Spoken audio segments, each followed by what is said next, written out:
Well, hello lads, here we are, another video by yours truly, and today I have something very crucial, which is the 10 things that I have learned after literally closing $4 million in sales.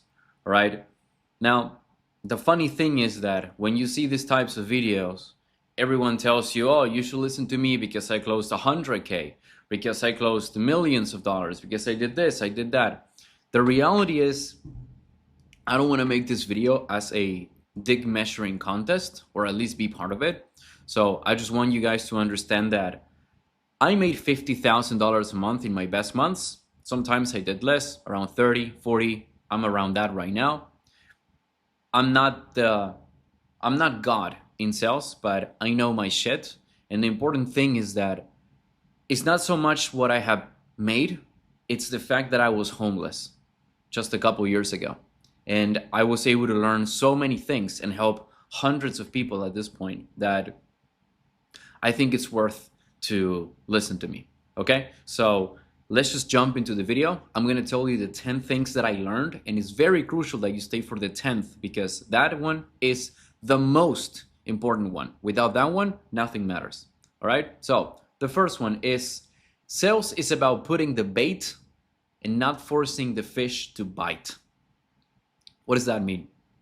Everyone is so concerned and obsessed about how can I just make this sell? How can I convince this person? How can I do this? And this is retarded. That's why you're not making money. That's why you're never in a position where you can say, fuck, I finally closed deals. I am happy. I am making a shit ton of money. I was able to be successful. I am still able to be successful, and I will continue to because I am never obsessed about closing the person. Literally, I just put down the bait and I wait because that person, if it's hungry, they will fucking bite it, okay? And that's what you need to understand. It's not really that complicated. If you grab the bait and you try to shove it down their fucking throats, they won't bite it. They won't do it. They will hate it. And that's the biggest mistakes that salesmen do. So if you immediately are in a position where you feel like you're not making the money that you could, I can fucking guarantee you it is just because you are forcing a sell. Relax, see how you can help them. Just put down the bait and let them bite it. If you tell them what to do, they won't do it. People don't like to do things that someone tells them to do. Actually, if you look at my calls, all I do is push them away. I'm always pushing for the no. I'm never pushing for the yes. And that is a very crucial lesson. Lesson number 2. You cannot sell anyone. Yes? If you start looking at the dumbass gurus on sales everywhere, Instagram, TikTok, whatever the fuck, they will literally tell you, and you can see, the majority of the videos start with, this is how you sell to anyone, or close anyone with this, or some shit like that, right? That doesn't work. That is bullshit. People who promise you this, they're literally lying to you. You will not close everyone, even if you do everything correctly. Some people are genuinely fucking losers. It's just what it is. They will never take action and change their lives. You know this. It's life. Not everyone is the same. Yeah. The second thing is that people genuinely might not have money. They might not have it. And they might not be willing to get resourceful to go to a bank to get a loan or to get another job or whatever the fuck. Yeah. I'm talking about the cases where genuinely people won't do the stuff because of them. Now, of course, if you have a higher level of skill, you're gonna be able to persuade them more, convince them, show them the reality, make them realize that they need to take action, otherwise things are gonna go to shit. You can definitely do that, yeah? I'm just talking about that in some cases, you're not gonna be able to sell everyone, yeah? And the most important thing, and please drill this into your mind, you're never gonna close people just because you recite what a stupid guru tells you.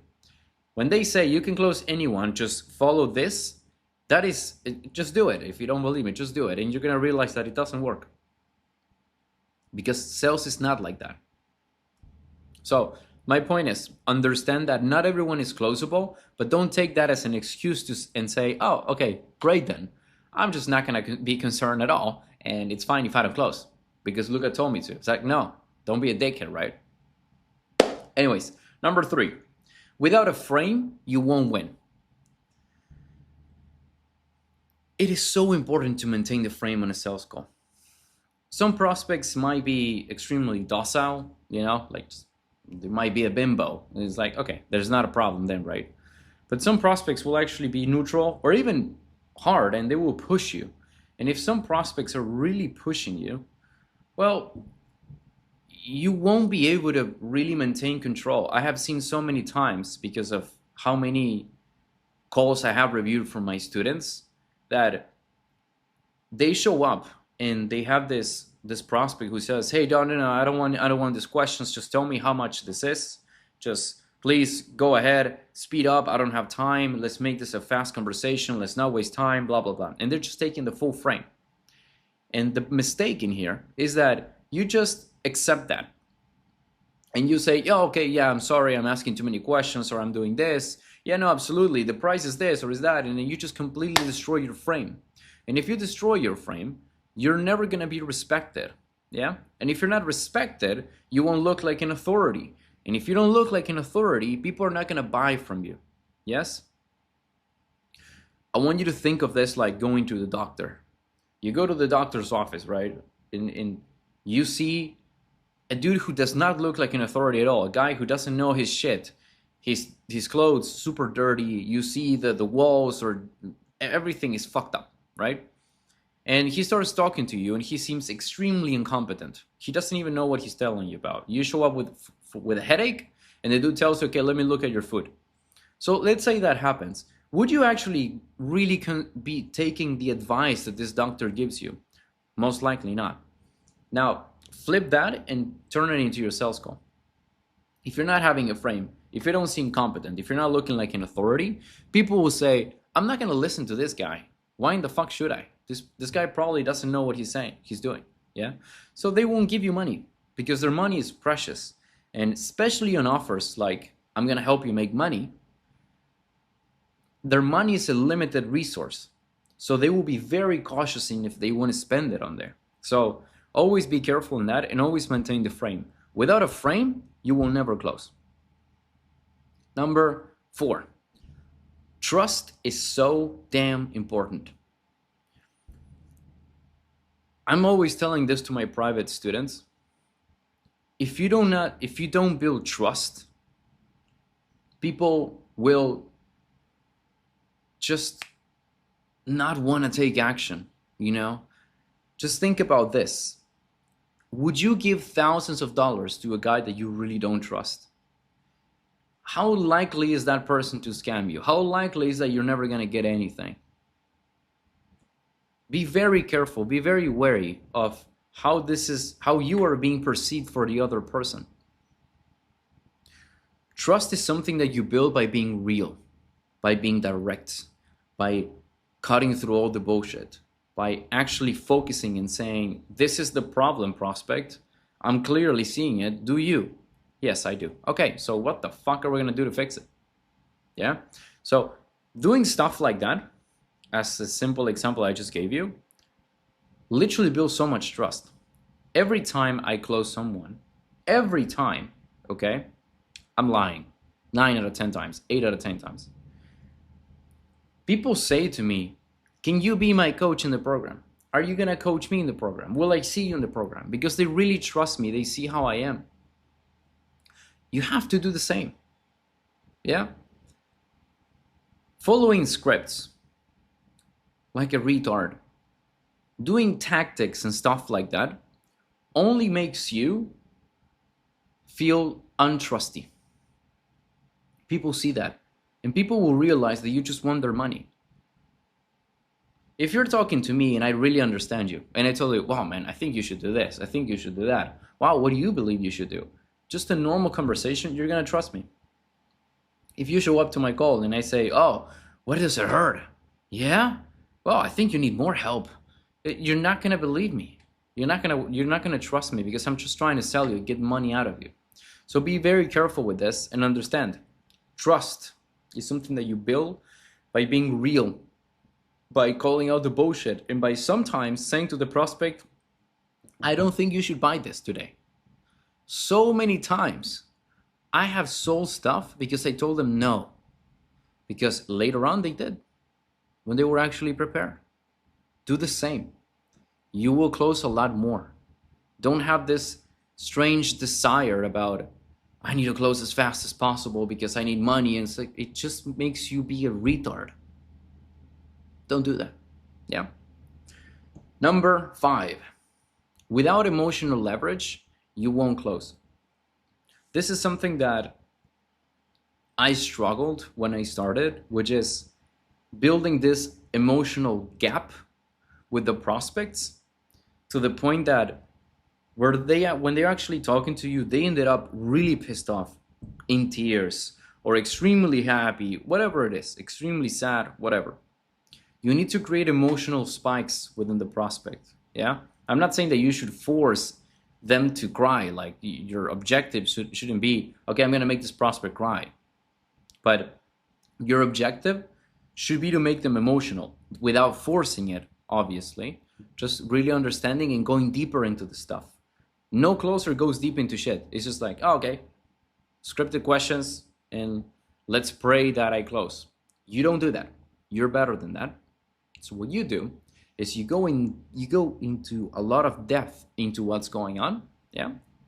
And once they told you what's really happening, the emotions will come up. They will be sad, they might be in tears, they will be really pissed off, angry, stressed, anxious, whatever.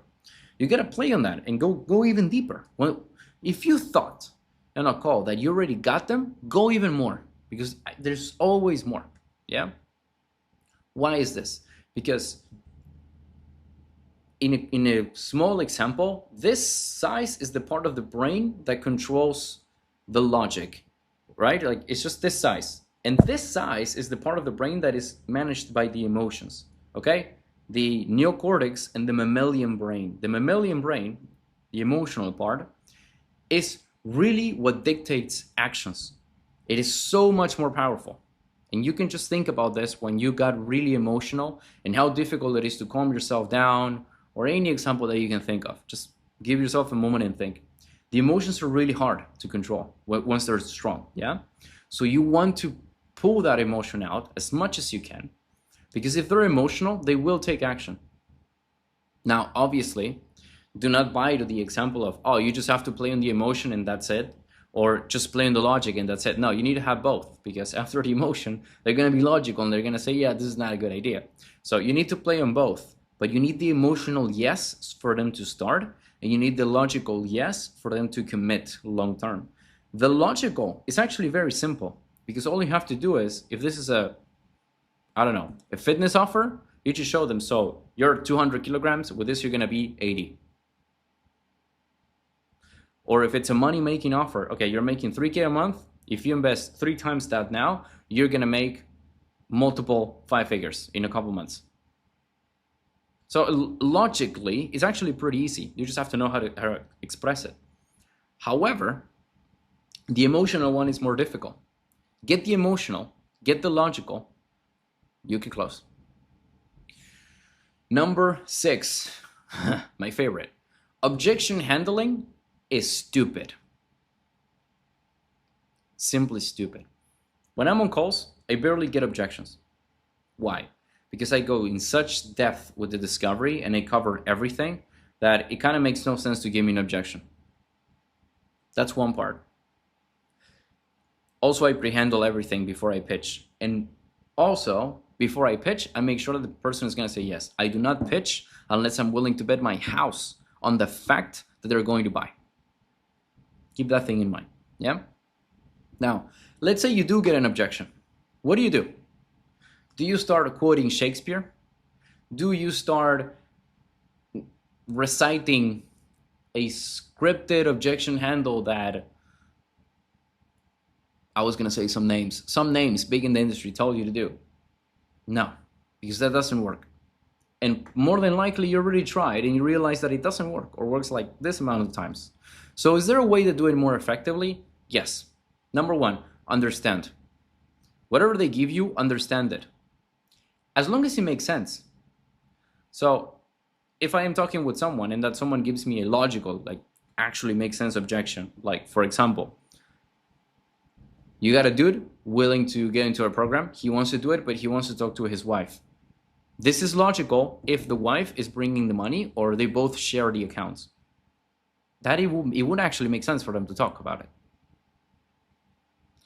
However, let's say that they don't share accounts. It's just the girlfriend, side girlfriend even. And he says, I kind of want to talk to her first. It's like, okay, that you don't understand. You say, what? What do you mean with that? Why? So you're a bit more skeptical, but you still try to really figure out what's going on behind that. Yeah? You don't immediately go with, oh, well, Shakespeare would have done this. And so, what the fuck? Relax. You don't need to memorize this. You just need to, step one, really figure out what things are. If they're logical, really understand them. See how you can overcome them. If they don't make sense, figure it out what's going on behind that. Yeah? Once you do those two, you just put into perspective. Like, genuinely just put into perspective the things. So my usual favorite is just calling out their bullshit by saying, what the fuck? You cried for 45 minutes that you hate this. And now that I'm giving you the solution, you rather save yourself a few thousand? What? So usually that's enough. You will realize, probably you with more experience, with more calls, but you don't necessarily need a stupid ass word track. Just think about it. You're talking with a friend or with your girlfriend or whatever, and she gives you a problem or a fight or an objection or whatever. Would you actually go to a scripted answer, or you start quoting Julius Caesar? Well, fuck no. You just talk normally. It's like, why? You know, if your best friend, I don't know, let's say your best friend calls you and he says, hey, I really hate my life. I'm about to jump off a bridge. What are you going to do? Quote Shakespeare? You're going to say, what the fuck do you mean, bro? No, I'll be right there. So do the same. Number 7. You don't make a sell in the pitch. For some reason, especially business owners, believe that the pitch is what makes the sales. No, it's probably the least important part of the call. Surprisingly, and this also came as a shock to me, is the least important part of the call. The pitch, don't get me wrong, should be a masterpiece. You should be showing the perfect solution, yes? But the perfect solution is not deliverable. No, it's not that. It's not showing 20 things. It's just showing one thing that solves every problem and then a couple things extra. So let's say that I got John, who, let's say that I am selling, I don't know, a drop shipping membership, yeah? And John shows up and he says, well, I just feel really lonely. That's it. I just feel really lonely. You know, I would like to make more money, but I don't have anyone who I can talk to about this. My pitch is going to be 80% accountability in the group. And then 20% on you're going to make the money as well. But you're going to be surrounded by these people who are going to push you more. You won't feel alone. That's it. That's my pitch. I'm not going to be reciting something that I have written down on a fucking note. I'm just going to be saying I'm going to understand what my program is. And I'm going to select the part that my prospect needs the most. I'm going to talk 80% on that. And then 20% on, by the way, you also get this. That's how you do a pitch. No one really understands this for some reason. Hopefully, eventually, people will. However, that is how you actually close people. Yeah? Especially if you're a business owner, really pay attention to this one, you motherfucker. Because you're losing a lot of money. People get bored when you start pitching everything. I know you love your program, but people get bored when you start explaining stuff that they don't really care. Yeah? And your closers, they don't understand this either. And they're just going to give every part the same level of importance of that. I'm going to make a vulgar reference. So you're a man. Let's say you're a man. And let's say I am willing to give you a woman, right? And all you care about is tits. That's all you care about, nothing else. And I start talking about her hair, her feet, her booty, her legs, her abdomen. And then I get to the tits, like at the end. And I barely say about it. If I instead who would have just focused fully on what you liked, and then I also say, by the way, this, you would have been extremely more engaged. Yeah? So it's very simple when you think about it. You should do the same with the pitch. Yeah? That's a nice example, actually. I could. Anyways, number 8, offer owners lie. You're a closer, you're trying to find a gig, and you say OTE is 10 to 15K. They're probably lying. More than likely, you need to understand that they're lying. Very qualified leads, they're probably lying. This is an easy sell, they're probably lying. You need to understand that. Yes, I am not saying that they're not dream offers. I have show up to offers that look like shit, that they promised nothing, and they ended up making $50,000 a month. So that's one. But on the other side as well, I want you to understand, some people will hype up their offers because they just want the best talent. Be very careful and wary about this. My personal recommendation is going to 1 or 2 offers at the same time always. Yeah? Look at what they have and leave. If they're not good, if they're not showing up, leave. This doesn't mean that if everything is not perfect and roses, you shouldn't stay. I have stayed in offers that were kind of bad at the beginning, but then I got the hang of it. I understood the avatar. We fixed some things, and then I made a lot of money. So my point is, give it some time, but be very wary and don't believe what everyone tells you. Number 9, mastering sales gives you an advantage in life. Mastering sales allowed me to, like I said at the beginning of the video, go from a broke boy who lived in a small town in Argentina, where I ended up even living homeless, to right now here in the fucking Maldives. Yeah, I just literally spent $30,000 on this trip, just on this section of the trip. You could do the same. You could do the same. I'm not special. I'm not necessarily better than you. I just work my ass off. You could do the same. So mastering sales allowed me to get out from that and come here. Mastering sales allowed me to have very good friends. Allow me to help my friends a lot more. Allow me to make a lot of money. Allow me to be with very beautiful ladies because you know how to talk to them. Sales is wonderful. Yeah. I didn't thought about this. Actually, back in the day, I didn't even like sales. I thought it was like a bad profession. Now I firmly believe that it doesn't matter if you're not going to be a closer in the future. You should master it anyways. You're selling watches. You're a copywriter. You're a business owner. You are a doctor. It does not matter. Everything is sales. Master sales. Your life is going to be so much better because of it. And if you want to do closing, well, just become a closer. You're going to make a shit ton even more. Yeah? You can even be coached by me. Make a shit ton more money. Anyways, let's go to number 10. The most important of them all. Confidence. I have built everything around me. Everything in my life. It is all because I am an endless battery of confidence. I have never doubted myself. I don't doubt myself. I will never doubt myself.